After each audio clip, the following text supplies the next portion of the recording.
Hi guys, it's me, Jizzle Anderson again, and for this video that I will be dedicating to the month of love, February 2026, I shall be covering a movie that I've been itching to watch for a long time now, and thank God, YouTube let me scratch that itch.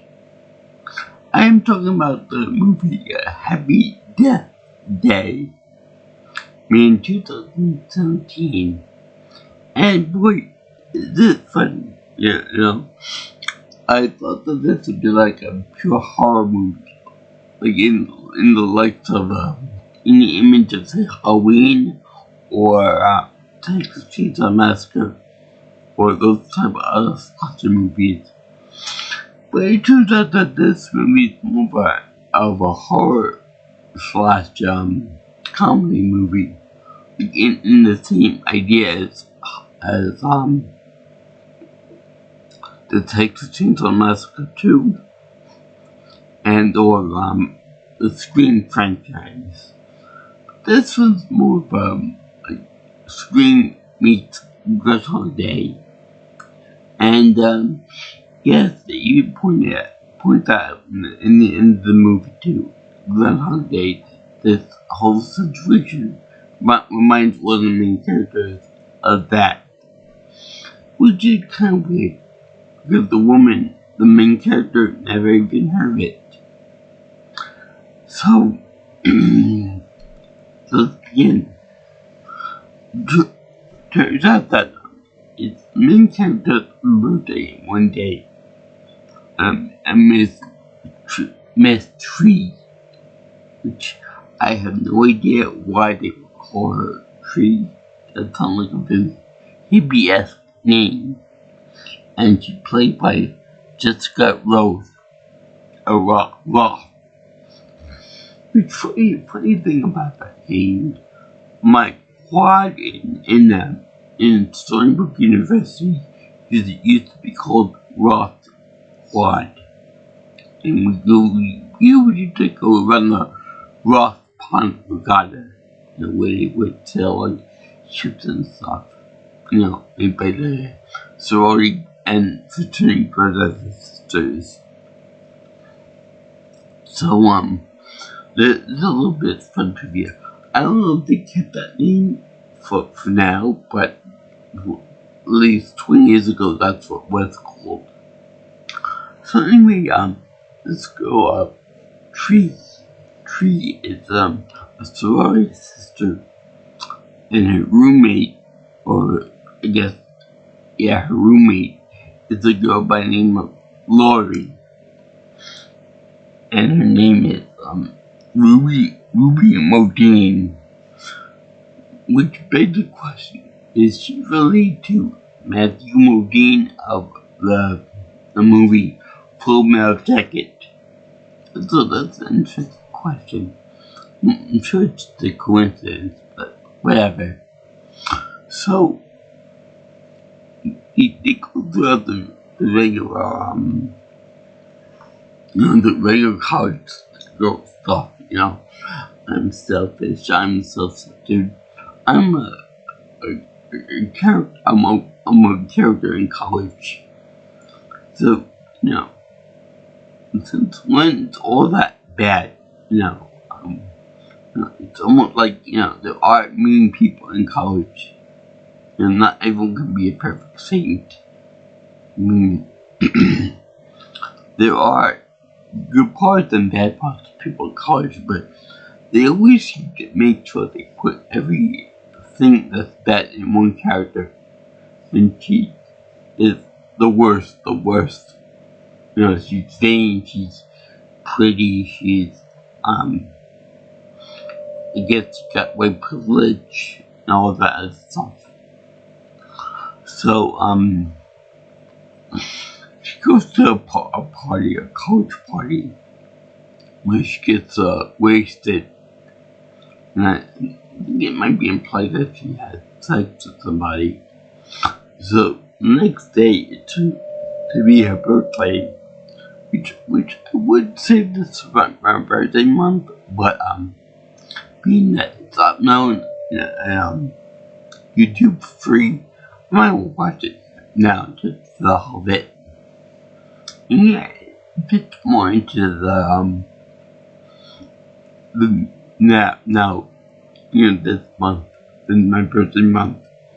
But in any case, she ends up getting totally sloshed, and then she wakes up in the car's bedroom. Another guy did this, and he's played by dear Israel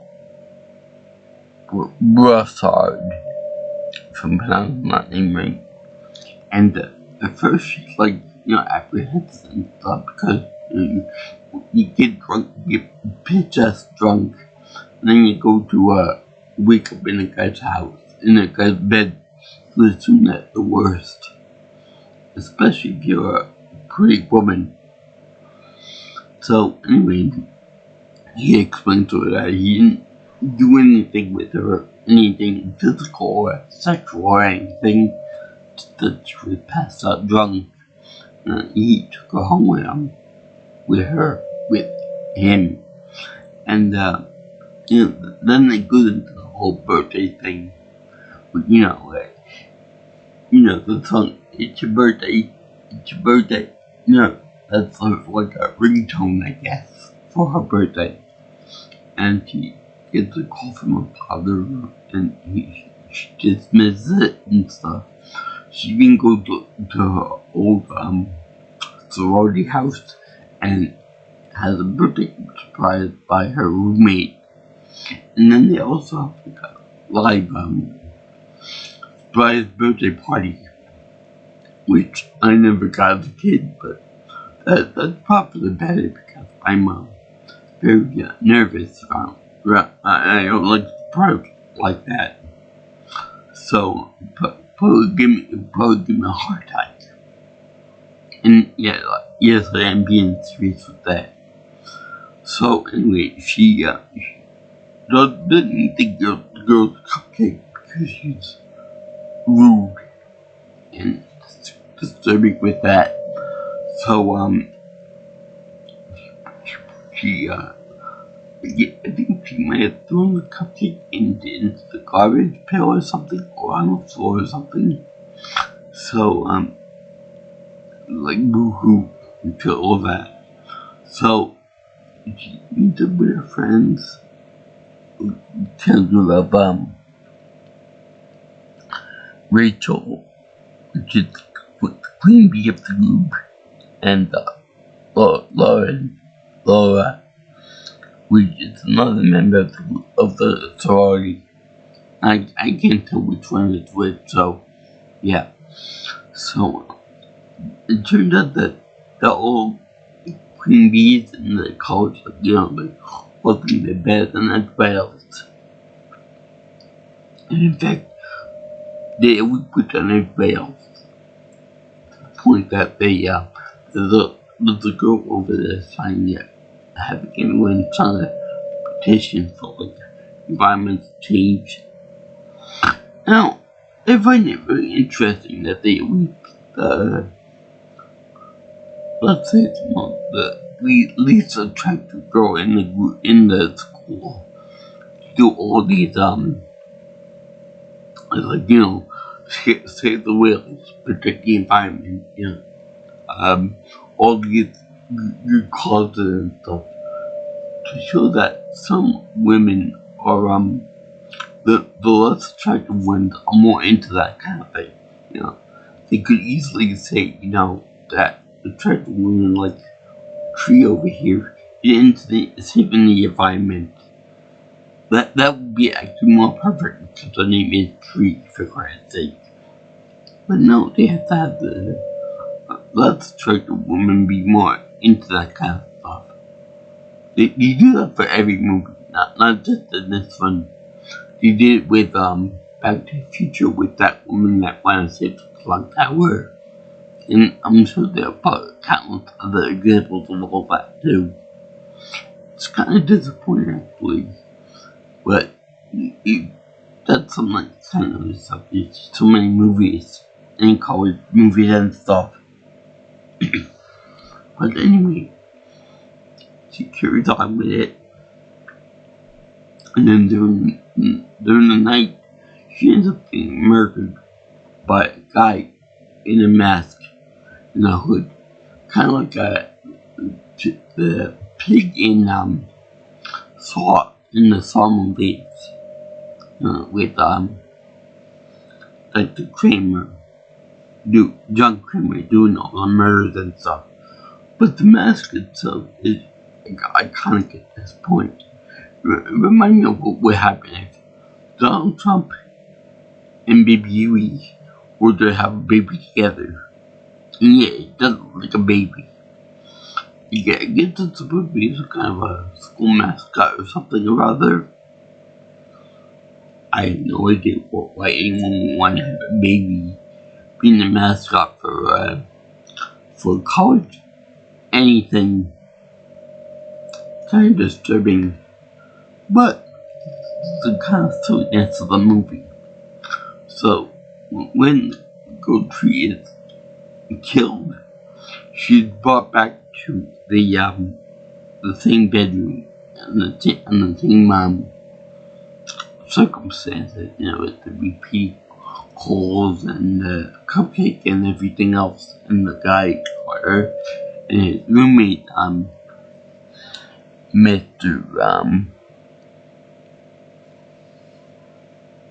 Ryan Pan, played by Fei Wu. Anyway, there's also a thing where she's having an affair with one of her professors in David, played by Jason Bale, which is okay by my book, because even though it's a teacher-student relationship, the girl is over 18, so she's legal. He shouldn't be cheating on his wife though, but still, that's beside the point. She has a perfectly good,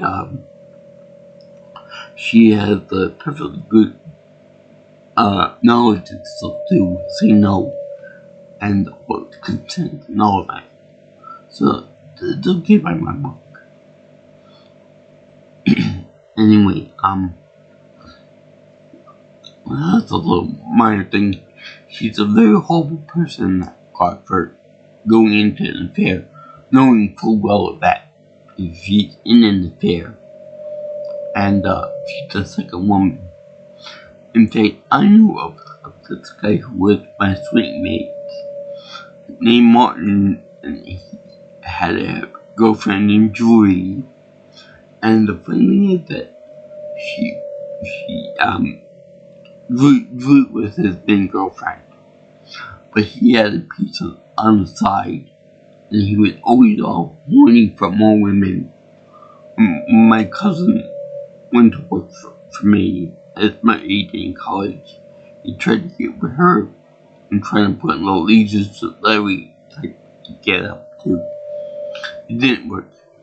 Which is weird because she was the horniest girl I could think of. And when I told him that I have twins in the family, he was like, twins, huh? Okay. No, man. They wouldn't go even many years. Plus, they don't like care about wolves. Because the guy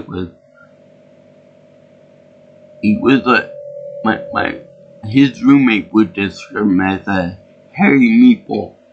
That's how he would describe him. So, that was quite funny. But anyway, the affairs are no good. They never work out, and there's a bunch of heartbreak and stuff with them. So anyway, over the course of the movie, this girl dies several times to the same villain, the guy in the baby mask. And it's funny because But eventually she starts trying to suss out who's murdering her, by saying that everyone knew it was her birthday, so that she would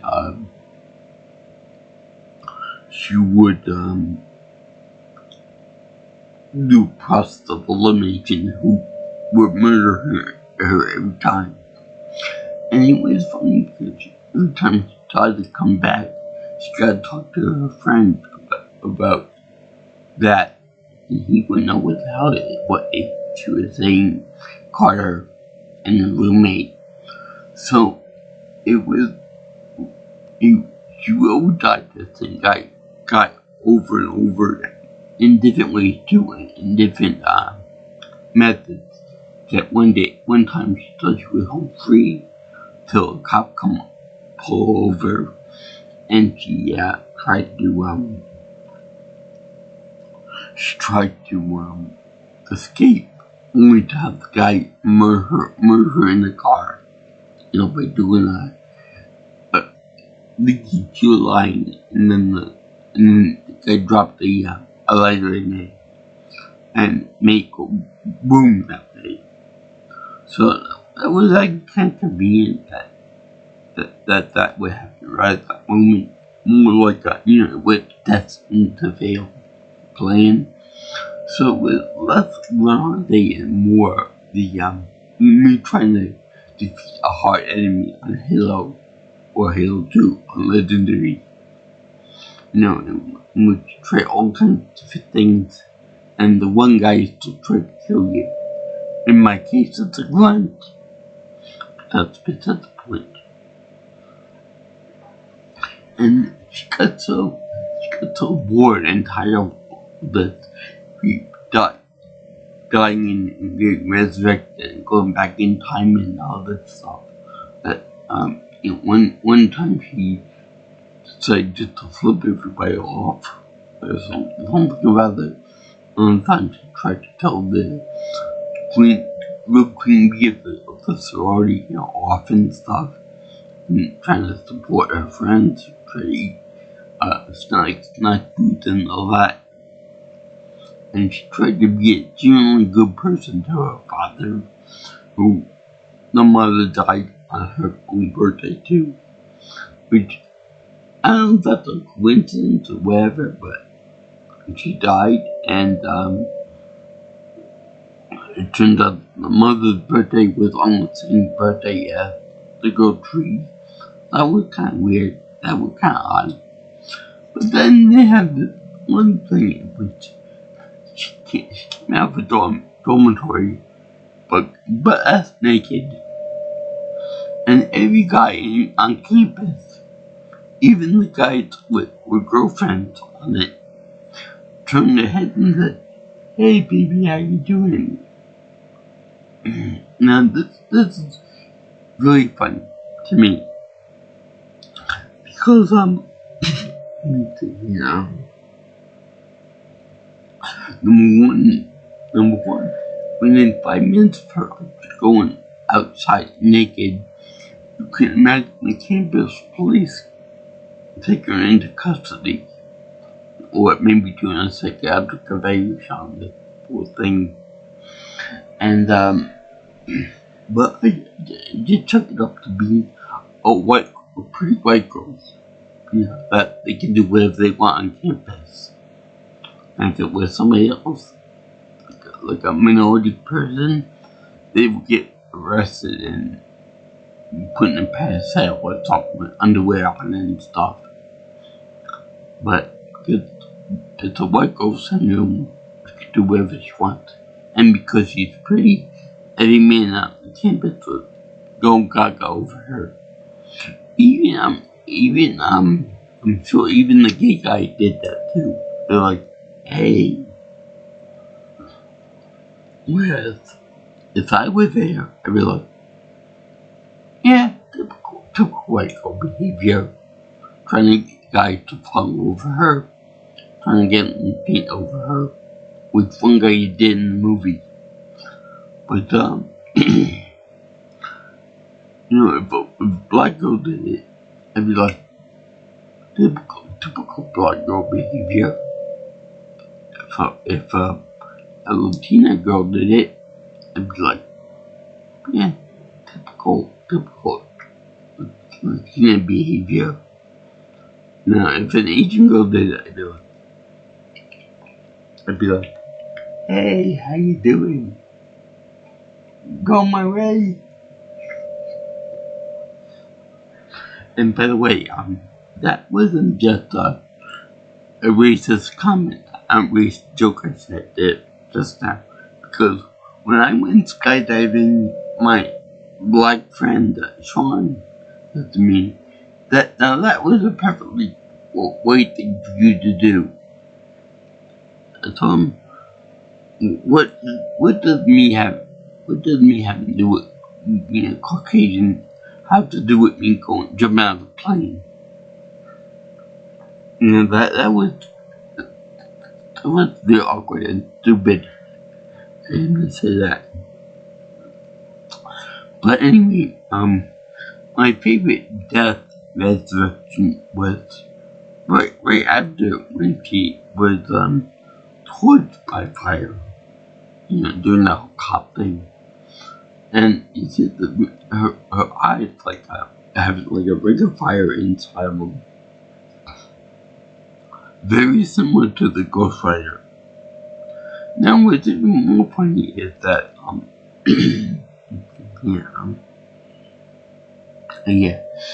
it would appear that when she goes to see Dr. Bo, Dr. McDreamy, she would always I'm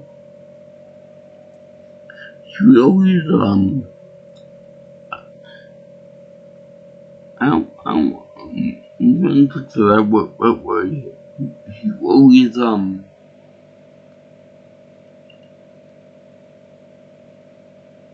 retain her injuries from the previous death, so it would keep feeling it bother her. For example, like she got nailed by a baseball bat in the back of the head, she would get concussed, and then she would retain a little bit of the pain afterwards. So she would always have the muscle memory of being in pain from that. I don't know if that made a better person or whatever, but she did that. So then they would always then she decided to fight back against this guy, and she ended up fighting back against him in one instance, and she actually was unable to do anything about it because Killer killed Carter, and she was developing romantic feelings toward the guy because the guy would help her out and stuff. So she felt terrible about this, but she knew of a way to go back in time to save his life. Well, every Back to the Future movie to think of, and time travel story to think of. So the girl ends up going back in time. This time she ends up killing herself by hanging herself from the bell tower. And that's kind of weird because I thought that the killer in the baby mask was the one who had to do the killing to get the spell to work right. You know, you can't self-terminate. That's what I thought. I thought it would work right. But she ended up doing it and killing herself. And when she woke up, her neck kind of swelled, which I find really funny. In a macabre way. So, guy, he finds out the identity of this guy. And you never guess what his name is. They go out cast. His name Joseph Toombs, like Toombs Thingy Baby, somebody in it.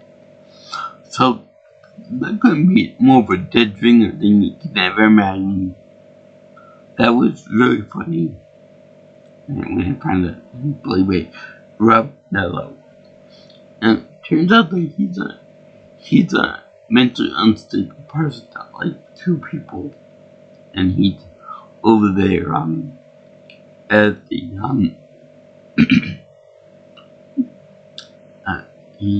he's over there in the hospital, and he's under watch by the police, and he's being taken care of by Lori, her dorm mate and best friend. Now this is kind of weird because back in Storybook there used to be a hospital in the school, a fully functional hospital. They were music school too, so a lot of breakthroughs and stuff were made at Storybook. And I know because I went there one time for a sickness I had once. So I knew that it was a fully made up hospital. Now, I have no doubt that they would treat Joseph, in the hospital wing, but I don't think that they would put a student in charge of making sure he was better again. I think they would give him like full sedation with police escorting, or that they probably wouldn't risk putting a student in there with him, especially knowing that he was a murderer. I know of women or not, but I think it's pretty safe to say that he had beef with women because he kept on murdering this girl over and over again every single day. And every single time when he hunted her down, kind of suspicious. He ended up shooting him once. He gave away that she had safety on the pistol that was using. That she saved her life as well as the car. So you would expect, that because that one life where she treat everyone nicely, like in Groundhog Day, that everything will go back to normal the way it should be, right?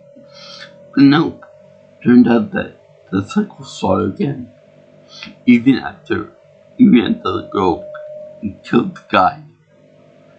He was like, "But I killed him. Where's my happy ending? I want my happy ending right now." That didn't. So then she figured out that he wasn't the only killer in the group, and that every time that she would offer birthday day, wish and stuff, Lori would always offer her a cupcake. So then this came a while ago, but I found out that there was something about poison cupcake. I clicked on the video and stuff, but I found out that cupcake was actually poisoned, and that Lori was one that sicked Joseph on tree because she slept around with her boyfriend and stuff. I wouldn't know anything about sleeping around with boyfriends because I never slept around with any girl to begin with in college.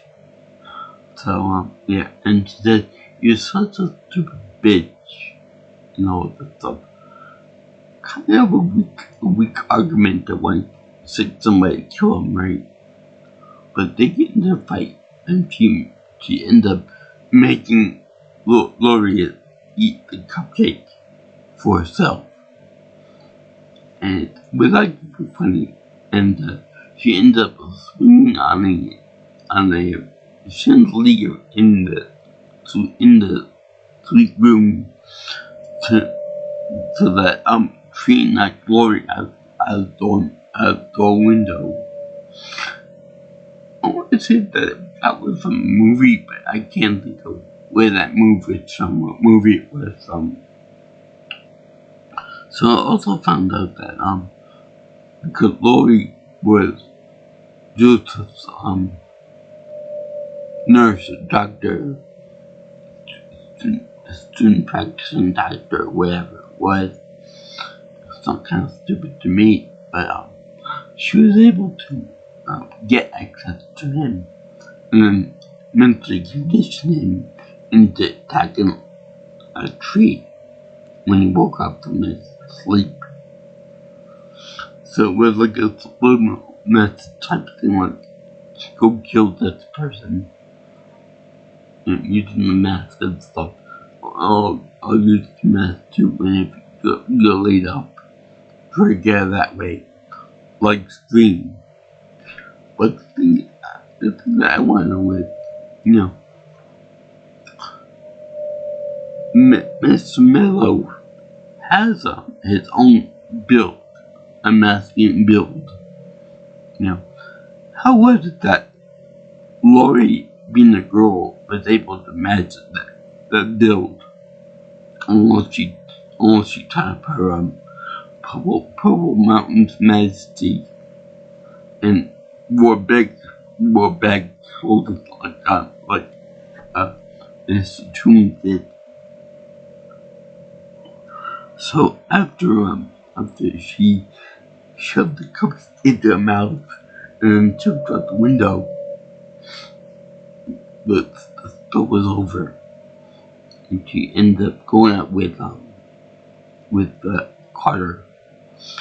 And it was real funny because during that night, there was like a romantic cupcake dinner, and it looked like the movie 16 Candles. Only this time it was only one candle per day. I guess she was 21 because she had no problem drinking, much like I would, except for the fact that even though I'm 4 years old right now, I still get freaking carded everywhere I go. So the casino get carded, at bars I get carded, at like any type of adult establishment I get carded right then and there. You made to tattoo on my forehead say I'm over 21. At this point I'm almost double that. Even though I'm 18 years old right now.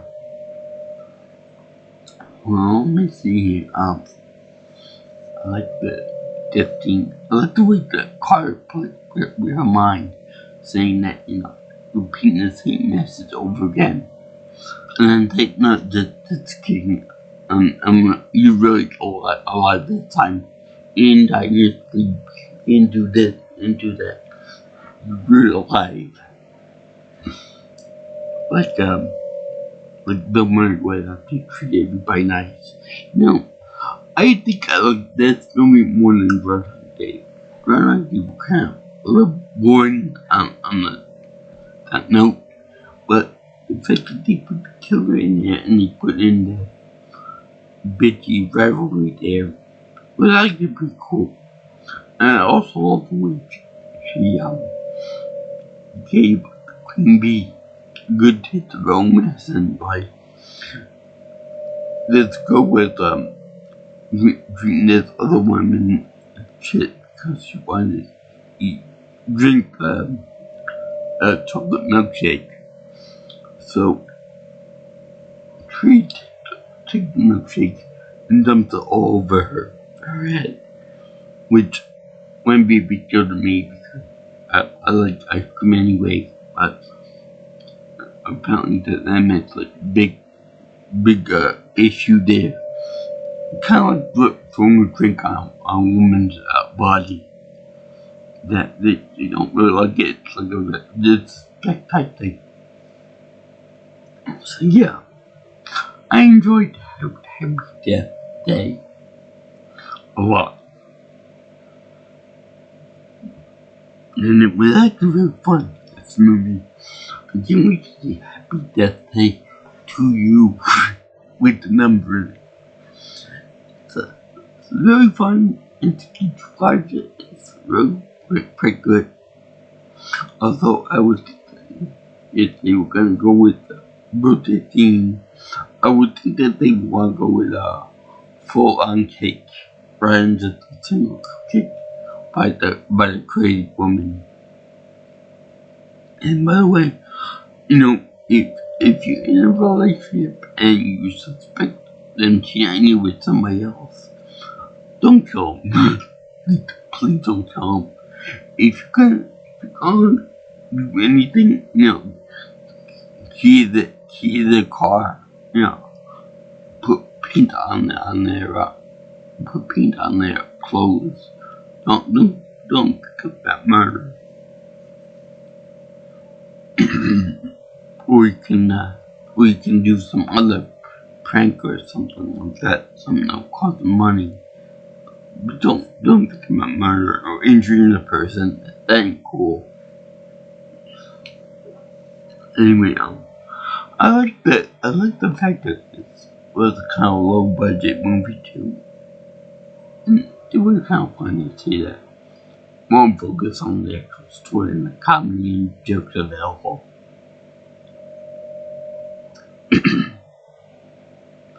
I like the fact that they had Mr. Mello being a psychopath who wanted to kill people, and this one girl in particular, because she was pretty cool that he did the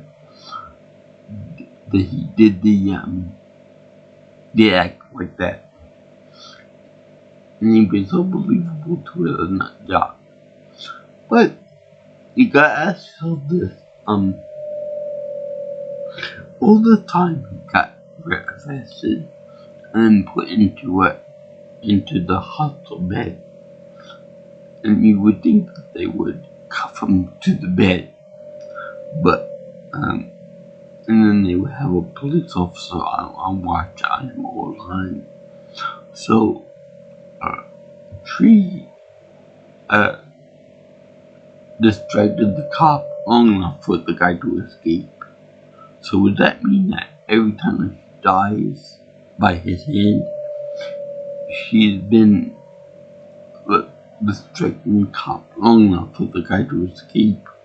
Or is he just predestined to always escape custody and then kill the girl off, and anybody in between them?